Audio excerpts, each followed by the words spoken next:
C'est à nous. C'est à nous. Bienvenue à l'extension du podcast More Birdies. C'est la capitalice Prospect qui vous reçoit encore ce soir. Donc, c'est encore un peu comme on l'a fait la dernière fois. C'est un moment de rencontre, de découverte des personnalités, des influenceurs, les gens qui sont impliqués dans le milieu du golf, mais particulièrement, comme Christian qui est avec moi, les pros du golf, on va le démystifier, qui fait quoi, puis un peu comment pour vous amener à faire plus de birdies. Donc, je vous rappelle que les podcasts, More Birdies, les activités et un peu tout ça, c'est présenté par TaylorMade Canada, Adidas, Golf Canada, puis on est toujours un peu propulsé par la passion du golf. Yes, sir! Donc, Christian Turbide qui est avec moi, Turbo Chris. Salut, Fred! Oui, bien oui, long time no see. On se voit plus beaucoup, évidemment, tout le monde est en confinement présentement. Un peu de confinement, exactement. Puis faut s'adapter. On reste raisonnable. Donc, Christian Turbide, qui fait partie de l'équipe More Birdies, mais qui fait partie aussi de l'équipe B2 Golf depuis plusieurs années. Donc, je ferai un petit topo. Là. Les gens qui ne le connaissent pas, ceux qui le connaissent vont rapidement identifier Christian, qui est énergique, intemporel. Je ne sais pas comment est-ce que tu fais, mon vieux. Je regarde des vidéos, il y a 10 ans, c'est bon, ça. C'est intemporel, c'est bon, ça, c'est très bien. Ouais, dynamique. C'est un gars de médias. Tu as fait du média télé. Oui, absolument. On a fait une émission de télévision. Pendant une dizaine d'années. 10 ans? Oui. De 2007 à 2017. Le golf à son meilleur. Oui, OK. Oui, ça a été sur Télémac. Tu as du DVD qui ont sorti. Oui, j'ai fait un DVD. J'ai fait aussi un petit livre d'étiquette sur le golf. Right on. Tu nous en parles tantôt. Donc, Christian, pro de golf, enseignant, diplômé de biochimie à l'Université Laval. Oui, absolument. Quelle année? Formation scientifique, écoute, en biochimie, 86-90. Donc, 1990. Tu as fait ça en 4 ans réglementaires, toi, là? Moi, j'ai fait ça. Normalement, le bac était prévu pour 3 ans, mais j'ai pris une année de plus. Correct. Donc, il y a quelques cours que j'ai eu un petit peu plus de difficultés. Alors, on a prolongé une petite année de plus. Membre de la PGA depuis 88, classé depuis 94. 94, exactement. Tu as les bonnes informations. Formation en PNL, ça, c'est vraiment trippant. Si les gens ne connaissent pas ça, la programmation neurolinguistique. Oui, programmation neurolinguistique, quand j'ai fait des camps pour les enfants, surtout. J'ai rencontré 2 personnes que probablement que tu connais, Normand Benoît, Simon Benoît, son fils. On a monté le programme junior en fonction, parce qu'eux avaient eu la formation. Puis c'est un peu à partir d'eux que j'ai pu profiter. C'est ça, exactement. Je l'ai appliqué surtout au début dans les camps pour les enfants. Okay. Puis écoute, j'ai aimé tout ce système-là. J'ai embarqué là-dedans.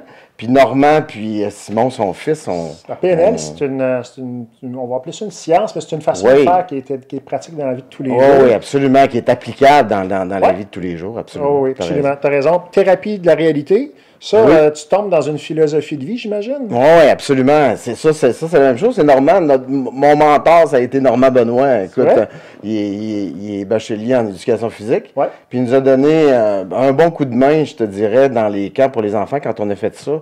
Les camps de golf. Ben moi, je faisais surtout des camps récréatifs. Tu sais, pas du haut niveau pour les juniors, mais du récréatif. Mais donc, les gens venaient aimer le golf. Oui, exactement, pour la passion du golf. Donc, c'est pour ça que quand on parle de passion de golf, écoute, ça me rejoint parfaitement. C'est probablement ça où tu retrouves vraiment ton essence, ton fuel de chez More Birdies. On n'est pas axé sur... Oui, il y a la question performance, mais on est vraiment axé sur le plaisir du golf. Oui, puis la performance personnelle. Oui. Tu sais, on parle toujours de performance, mais c'est souvent en relation avec les autres. Mais ce qu'on parle ici avec More Birdies, c'est plus se dépasser soi-même. C'est pas en fonction des autres. T'sais, souvent, les gens ont l'effet de comparaison. C'est facile de tomber dans ce piège-là. Oui, exactement. Chroniqueur média, tu as parlé tantôt.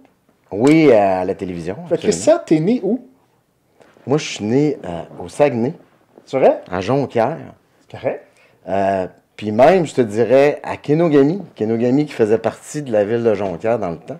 Donc maintenant, c'est rendu Saguenay. Ouais. À ne pas confondre avec le lac Saint-Jean. Hein? Donc les gens, ils nous confondent souvent les 2 régions. Oui, c'est ça. Je suis né au Saguenay, Jonquière, en 1966. Colin, là, on a la vraie âge. Là, on a la vraie âge. T'es millésimé. C'est ça qu'on dit, millésimé? Ouais. Comme un bon champagne. Exactement. Je suis un modèle 66. T'es associé au club de golf à travers les années. Là. Oui. Stachny, Charny, Lafonte. Moi, je ne savais pas. Récemment, tu es au Royal Québec depuis... Royal depuis 2017. troisième année. Quand même Ouais, 3 ans. 3 ans avec, c'est ça, le Tu Royal. travailles aussi avec B2 Golf l'hiver. Oui, l'hiver. Fait qu'on est, on est super content de t'accueillir. Tu promouvois la philosophie More Birdies. Je pense Absolument. que tu t'affiches bien, puis on est vraiment fiers que tu fasses partie de l'équipe. Mais tu as aussi ta page, tu as ta petite entité à toi, ta planète à toi qui s'appelle l'Académie Golf Christian Turbine. Absolument, absolument. Donc ça, je garde ça sur tout l'été parce que l'été, tous les intervenants dans le milieu, on est tous très occupés. Ouais. C'est sûr que l'hiver avec B2 Golf puis avec More Birdies, un peu moins l'été aussi avec More Birdies, mais ouais. tellement occupé, hein, tu sais comment ça se passe un peu dans nos milieux. Je commence à l'apprendre. Ça commence, hein, tu commences à avoir un petit peu plus d'expérience. Moi, je suis encore un transfuge dans le golf, j'ai pas d'affaires ici. Là. Je suis dans mon principe de Peter à tous les jours quand je me présente avec Non, toi, Fred, tu nous mets en valeur, donc c'est ça qu'on... OK, je suis comme la couche de primer. C'est ça, exactement, tu nous mets en valeur, toi. Écoute, une question que je vais poser à pas mal tous les gens qu'on va rencontrer dans les prochaines semaines. C'est quoi ton premier contact avec le golf, Christian? Mon premier contact, là, on parle des années, dans les années 70, je te dirais, c'est mon père. Écoute, mon père avait beaucoup de passion pour... mon père était un excellent sportif. Okay. Donc, mon père a coaché au baseball, a joué au baseball, a joué au hockey. Donc, il est rentré membre dans un club de golf, puis écoute, à l'âge de 10 ans, il traînait. C'est ça, exactement. À l'âge de 10 ans, c'est drôle parce qu'à l'âge de 10 ans, il m'a proposé le golf, j'ai embarqué là-dedans. À l'âge de 14 ans, je faisais du golf et du baseball. Puis là, mon père, je me rappelle comme si c'était hier, l'été. Là, il dit, il va falloir que tu choisisses. Là, c'est soit le golf ou le baseball. Parce que, tu sais, dans le temps, c'est ça, dans le temps, on est 3 garçons chez nous. Wow. Moi, je suis le plus jeune. Le plus vieux est un excellent joueur de baseball. Lui qui est dans le milieu est un petit peu plus intellectuel. Fait que, tu sais, moi, quand je suis arrivé là, le temps, tu sais, comment que ça se passait dans ce temps-là, c'était pas comme aujourd'hui. C'était pas on fait 3-4 activités pendant l'été. C'est choisi. Alors, c'est là que ça a débuté. À l'âge de 14 ans, là, mon père a dit, qu'est-ce que tu choisis? J'ai dit, je choisis le golf. Wow! Puis je dirais, regarde, 40 ans plus tard, je suis encore dans le golf. Mais au début, tu ne devais pas le voir comme enseignant. Non, pas du tout. Au début, tu dis, écoute, je vais m'amuser. Après ça, tu dis, là, tu as probablement vu qui t'a amené un peu, qui t'a fait grandir dans le golf une fois que ton père t'a lâché là. Oui, exactement. Il y avait un professionnel au club de golf Saguenay-Arvida qui s'appelait Paul Dufour, qui m'a donné le goût du golf, qui m'a fait travailler à la boutique, qui m'a incité à devenir membre de l'Association des professionnels du Québec. À ce moment-là. À ce moment-là. Là, on parle. Mais tu sais, au début, à 14 ans, on fait tous un peu la même chose. On ramasse des balles, on fait des compétitions, on a du plaisir. Je fais des compétitions juniors. Tu sais, dans le temps, nous, là, il y avait beaucoup de juniors dans le temps. Là, au Club Saguenay, on parle d'une centaine de juniors. Donc, là, on est là-dedans, puis on a du plaisir, puis on joue, puis on joue, puis on joue. Tu sais. On joue 18, 36 trous par jour, puis on est toujours au club. Puis, tu sais, je faisais juste ça l'été, tu sais. Vraiment, vraiment, aller jusqu'à l'âge de 18 ans où j'ai commencé à travailler dans la boutique. Là, par la bande, là, je continuais à évoluer là-dedans, tout en continuant mes études. Mais tu n'avais pas commencé à enseigner encore, là. Là, tu vivais le green grass. Oui, exactement. Puis, c'était quoi ton moment où tu t'as cheminé là-dedans, puis tu as comme réalisé, hey, c'est quoi, je pense que je pourrais enseigner ça? Parce qu'on tombe, les gens tombent souvent dans l'enseignement à un moment donné, mais toi, c'est relativement tôt. Oui, bien, je te dirais, à l'âge de 20 ans, j'ai décidé, mettons, d'intégrer l'Association des pros du Québec. Ouais. Mais tu sais, dans le temps, on avait toujours un travail de boutique. Tu sais, avec les professionnels, on était assistants professionnels, on avait toujours un travail de boutique. Ouais. Puis on avait toujours un peu de travail pour l'enseignement. Mais tu sais, c'était pas 100% de l'enseignement.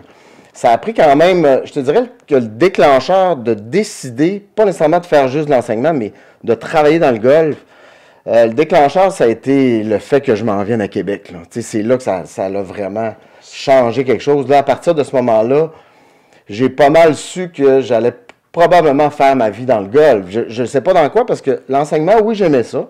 Le contact avec les gens, j'aimais ça. Mais écoute, j'avais 25 ans quand je suis arrivé à Québec. Okay. Une rencontre par hasard dans un tournoi de golf on cherche quelqu'un qui existe encore aujourd'hui, le Georges Abraham à Chicoutimi, qui est un tournoi de golf de Mulligan avec des professionnels. Ouais. Donc à ce moment-là, je joue avec Rodrigue Huot, puis c'est comme ça que ça a commencé. Wow, okay.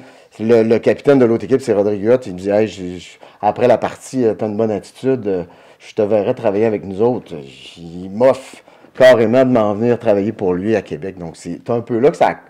Je te dirais que c'est là que ça a commencé que je pensais à faire ma vie dans le golf à partir de ce moment-là. L'enseignement, je te dirais à 100%, parce que j'en ai fait à l'enseignement, je me suis créé une grosse clientèle dans les années 90 au Royal quand j'ai fait 5 années là-bas. À partir de ce moment-là, je te dirais que après ça, j'ai plus délaissé le travail de boutique. Puis là, j'ai vu que j'avais un talent pour transmettre mes connaissances, pour communiquer, que j'aimais les gens, que j'aimais travailler dans le public, que j'aimais les relations humaines avec les gens. Ça vient un peu plus de mon père.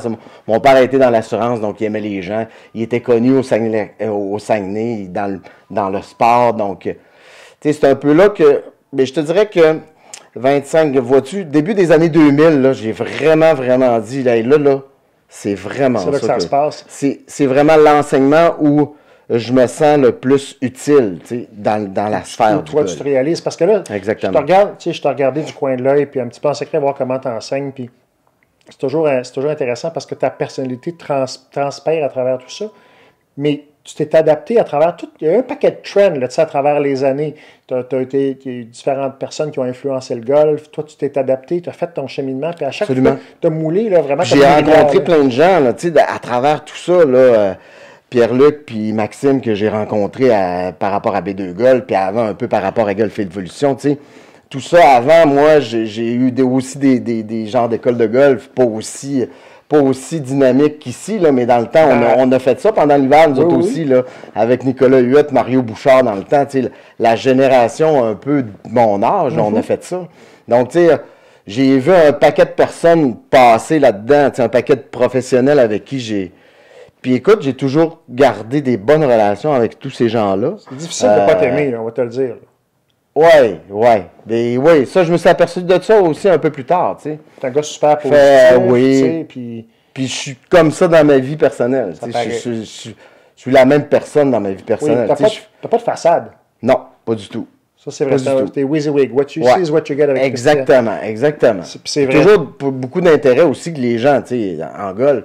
Les gens veulent nous parler, on est des professionnels. Tu n'es pas juste intéressant, tu es intéressé. Oui, intéressé, c'est le bon mot. C'est exactement ça. C'est ce que je dénote. C'est ça, être intéressé aux autres. As-tu touché un petit peu au volet compétitif, mis à part... Oui, ça, j'ai touché jusqu'à le circuit des adjoints professionnels. Je l'ai fait dans les années, je te dirais, quand j'étais au Royal Québec de 92 à 95... C'est là que j'ai commencé un peu à délaisser un petit peu plus le côté compétitif parce que, comme tu le sais, tu as eu Yvan Beauchemin en entrevue. Si tu te consacres à la compétition, ben, il faut que tu le fasses à 100%. Sinon, puis tu sais, moi, aller compétitionner puis moins performer parce que, tu sais, plus jeune, tu joues tellement.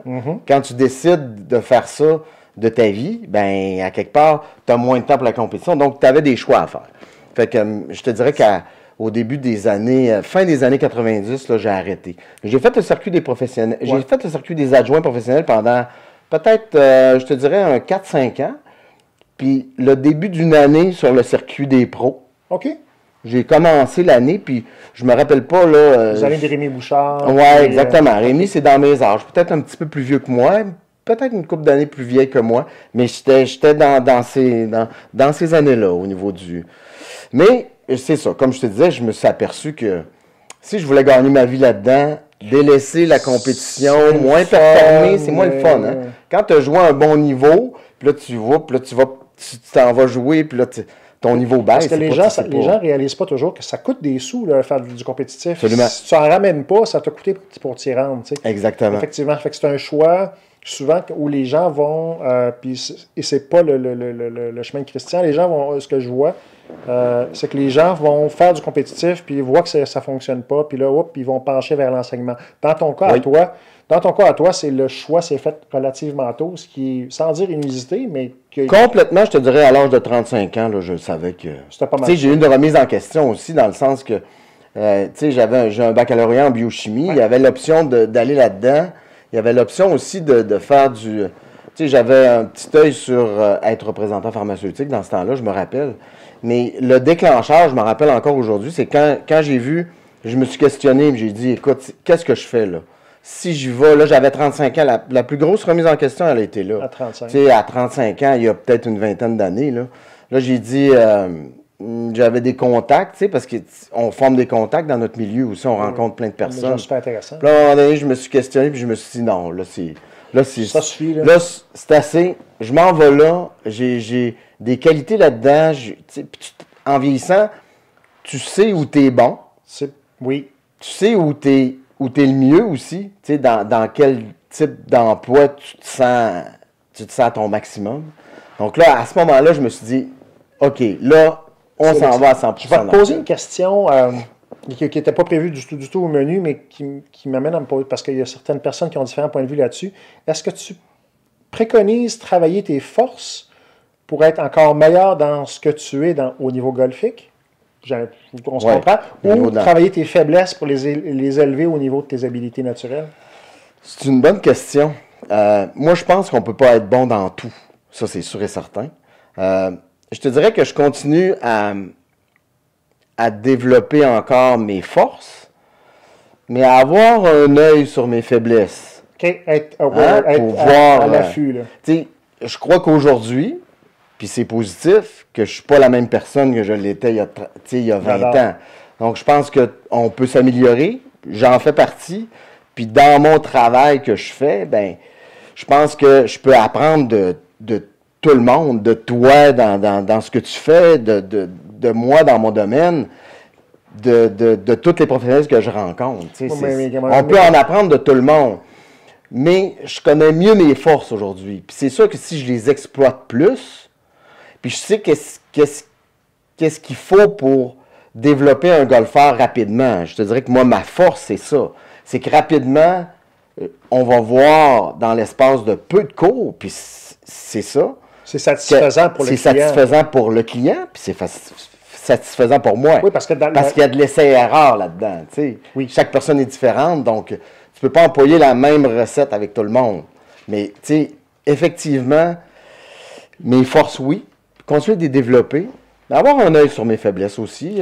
Qu'est-ce qui a changé à travers les années au niveau de l'enseignement? Qu'est-ce qui était vrai qu'il ne l'est plus maintenant nécessairement ou qui est plus adressé et qui devrait peut-être l'être? Puis qu'est-ce qu'on pourrait transposer et qui a traversé le temps? Et ça, c'est une bonne question. Les connaissances aujourd'hui, les connaissances aujourd'hui, on a tellement de moyens de s'informer, on a tellement de moyens de se côtoyer, on a tellement de moyens de voyager aussi pour faire un paquet de on a tellement accès à beaucoup de choses. Au point où il faut quasiment que tu fasses de la désinformation quand tu enseignes. Ouais, c'est ça. Il y a tellement de moyens de s'informer que dans le fond, c'est ça qui permet de nous alimenter. Quelqu'un vient me voir et me dit hey, « j'ai vu telle vidéo sur YouTube. » Ah, OK. Donc, qu'est-ce qui t'a intéressé là-dedans? Oui, qu'est-ce qui vous a intéressé? Qu'est-ce que vous avez retenu? T'aurais été bon en maudit en pharmaceutique, je sais le dire. Là. Oui, puis en psychologie aussi, parce qu'il faut qu'on ait quand même des bonnes attitudes. Le contact humain. C'est ça, tu t'aperçois de ça avec l'expérience. Ouais. Nécessairement avec l'expérience, cerner quelqu'un puis être sûr que tu vas employer les bonnes affaires pour le faire progresser. Mais tu sais, ta question principale, avant, écoute, le golf, c'était pas démocratisé autant qu'aujourd'hui. Aujourd'hui, il y a beaucoup plus de personnes qui jouent au golf. C'est sûr qu'on aurait tendance à dire « Ah, le golf, pas tant », mais les gens jouent moins, mais il y a beaucoup de golfeurs. Mais en même temps, les gens jouent moins, mais... L'intérêt puis le talent n'a rien à voir avec Non, absolument. Avec l'origine du golfeur. Puis tu sais, dans le temps, écoute, on n'avait pas les moyens qu'on avait aujourd'hui. Moi, je me suis fait... Tu sais, ça se véhicule, laisse ta tête sur la balle, puis pas ton bras. Puis, ces affaires-là, c'est véhiculé encore aujourd'hui. Donc, moi, je me suis les fait apprendre comme ça. Donc, c'est à nous, avec les informations qu'on a, l'expérience qu'on a, d'être capable de t'updater, puis exactement, en saveur du jour. On tire vers notre conclusion. Mais avant que je te pose la question, ma question qui tue, si on veut, je voudrais savoir... À quoi les gens devraient s'attendre quand ils viennent prendre une leçon? Comment ils devraient se préparer avant de prendre une leçon? Bien, de ne pas trop se mettre de pression. Les gens, ce qu'on s'aperçoit, c'est que quelqu'un qui vient prendre une leçon, sa nervosité est très grande. Il vient performer. Oui. Puis les gens désamorcer, puis surtout dire aux gens de prendre le temps de le faire. Parce que si on demande à quelqu'un qui n'a jamais pris de cours de golf, exécute-toi, la rapidité, la nervosité. Il veut exécuter tout de suite, lui. Oui. Puis il veut en faire le plus possible. T'sais, notre rôle, dans le fond, c'est prenez votre temps. Madame, monsieur, prenez votre temps. Allez-y doucement. Dans ce temps-là, le fait d'être moins nerveux, d'être plus cool, d'être plus détendu, ça permet d'avoir une meilleure idée de sur quoi on va travailler. C'est vraiment intéressant parce que si vous avez écouté l'entrevue avec Yvan, tendez un petit peu également à exactement. Ça. Arrêtez de se mettre de la pression inutilement. Les gens sont impressionnés, veulent pas. Venir prendre un cours de golf, c'est impressionnant. Puis on leur dit, c'est normal. Tu sais, moi, je suis très, très honnête en leur disant, c'est normal. C'est normal d'être impressionné de prendre un cours de golf avec un professionnel de golf, membre de la PGA canadienne. Tu sais, c'est gros pour eux. Là. Mais en même temps, tu mets tes culottes une patte à la fois comme tout le monde. C'est juste que tu as un bagage, puis tu as une façon de rendre ça plus simple que la moyenne des autres. Oui. Surtout... Ça, je te dirais que c'est une de mes forces. Oui. Vulgariser, rendre quelque chose de... Tu sais, on les connaît, en vieillissant, on connaît nos forces. Rendre quelque chose qui est complexe, comme le golf, te le faire avaler un peu plus... de façon une tranche à la fois. Puis, tu sais, on va y aller une étape à la fois. J'adore ça. C'est plus ça. Je te dirais que ça, c'est une de mes forces. Ta force, le lien avec la personne, l'attitude, tu sais, tout ça. L'énergie, comme je disais au départ, ton énergie, l'information, dynamiser. C'est un spectacle de regarder Christian donner puis faire de son art. C'est vraiment extraordinaire. Je vous invite à le regarder puis à venir le rencontrer ici chez B2. Christian, dernière question. Qu'est-ce que tous les gens, les hunters, notre communauté de chasseurs de birdie, pourraient prendre de ton vécu que tu pourrais transposer à notre gang? Écoute, sur le terrain, simplement, avoir une bonne attitude. Tout est une question d'attitude au golf. C'est un sport tellement difficile, mais tellement agréable. Puis, tu sais, la mission de More Birdies, puis pourquoi on se rejoint tous, les gens avec qui on travaille ici, les professionnels, toi, c'est que on focalise vraiment, vraiment sur l'attitude. Tu sais, d'être correct quand ça va bien, hein, d'être content, mais de s'attendre que le golf, c'est d'une journée à l'autre. C'est pas évident. C'est vraiment pas évident. C'est pas évident dans la pratique, c'est pas évident dans la gestion, c'est pas évident dans l'enseignement. Oui, exactement. Christian est un exemple, comme Yvan l'était la semaine passée. Je pense que c'était une renommée, une présence indéniable au niveau du Québec. Christian, merci d'être venu nous voir dans le studio de Potting Adidas, More Birdies et TaylorMade. Je vous invite à venir nous suivre sur les plateformes que vous connaissez peut-être déjà, Instagram,